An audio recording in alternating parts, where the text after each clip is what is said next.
கரூர் மாவட்டம் குளித்தலையில் பேய் ஓட்டுவதாக கூறி பட்டதாரி பெண்ணிடம் 5 லட்சம் ரூபாய் பெற்று கொலை மிரட்டல் விடுத்த போலி சாமியாரை போலீசார் கைது செய்துள்ளனர்.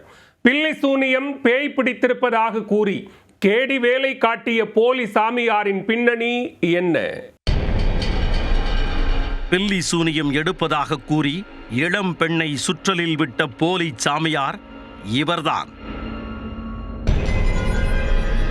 5 லட்சம் ரூபாயை கறந்து பெண்ணை ஏமாற்றியதோடு கொன்று வீசி விடுவேன் என கூறி கொலை மிரட்டலும் விடுத்துள்ளார்.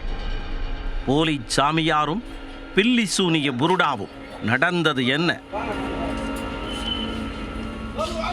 கரூர் மாவட்டம் குளித்தலையில் உள்ள கருப்பசாமி கோவிலில் சக்திவேல் என்பவர் தான் கடவுளின் மறு உருவம். பேய் பில்லி சூனியம் எதுவானாலும் எந்த தடையும் இல்லாமல் உடைத்தெடுப்பேன் என கூறி ஏரியா மக்களுக்கு குறி சொல்லி வந்துள்ளார்.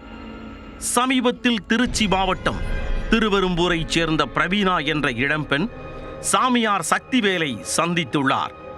சாமி, எனக்கு அடிக்கடி உடம்பு சரியில்லாம போகுது, ஏறாத மருத்துவமனையே இல்லை, போகாத ஹாஸ்பிட்டலே இல்லை, ஆனா குணமே ஆக மாட்டாங்கு என கூறி கையெடுத்து கும்பிட்டுள்ளார். உடனே அப்பெண்ணிற்கு குறி சொன்ன சக்திவேல், கெடுபிடியான பேய் உன்னை பிடித்திருக்கிறது, அமாவாசை பூஜை செய்தால் மட்டும்தான் அது உன்னை விட்டு விலகும் என நைசாக கூறியுள்ளார். பயந்து போன அந்த பெண்ணிடம், மேலும் பெண்ணின் வீட்டில் புதையல் இருப்பதாக எனக்கு தெரிகிறது, அதை எடுக்கத்தான் யாரோ பில்லி சூனியம் வைத்திருக்கிறார்கள் என கூறி அச்சுறுத்தியுள்ளார்.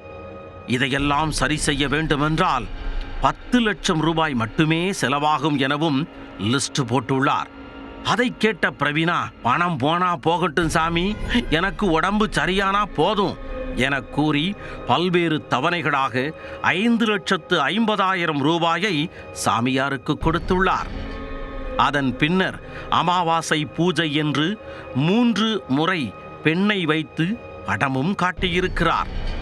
பேய் ஓட்டுவதாக கூறி அடித்து காயப்படுத்தியவர் புகையில் அமர வைத்து விபூதியையும் நங்கு நங்கென்று அடித்துள்ளார். ஒரு கட்டத்தில், உனக்கு வச்ச பில்லி சூனியத்தை உடைச்சிட்டேன், கவலையே படாத, சரியா போயிரும் என கூறி அனுப்பி வைத்துள்ளார். அதை நம்பிய பெண்ணுக்கு ஏமாற்றமே கிடைத்தது. காரணம், உடல்நிலை சுத்தமாக சரியாகவே இல்லை. நீங்கள் என்ன செய்தும் எனக்கு உடல்நிலை சரியாகவில்லை, அதனால் ஒழுங்காக வாங்கிய பணத்தை திருப்பி கொடுத்து விடுங்கள் என கேட்டுள்ளார். அதற்கு சாமியார் சக்திவேல் என்ன செய்தார் தெரியுமா? தகாத வார்த்தையில் திட்டி, உன்னை வெட்டி கருப்பசாமிக்கு பலி கொடுத்து விடுவேன், ஜாக்கிரதை என மிரட்டல் விடுத்துள்ளார். இதனால் பயந்து போன பிரவீனா, இது கதைக்காகாது என்று நினைத்து இது குறித்து குளித்தலை காவல் நிலையத்தில் புகாரளித்தார். உடனே சக்திவேலை லபக்கென பிடித்து விசாரிக்க, அவர் ஒரு போலி புருடாச்சாமியார் என்பதும், குறி சொல்கிறேன், பில்லி சூனியம் எடுக்கிறேன் என கதையாக அளந்துவிட்டு பலரிடமும் பணம் வசூலித்து ஏமாற்றியதையும் கண்டுபிடித்தனர்.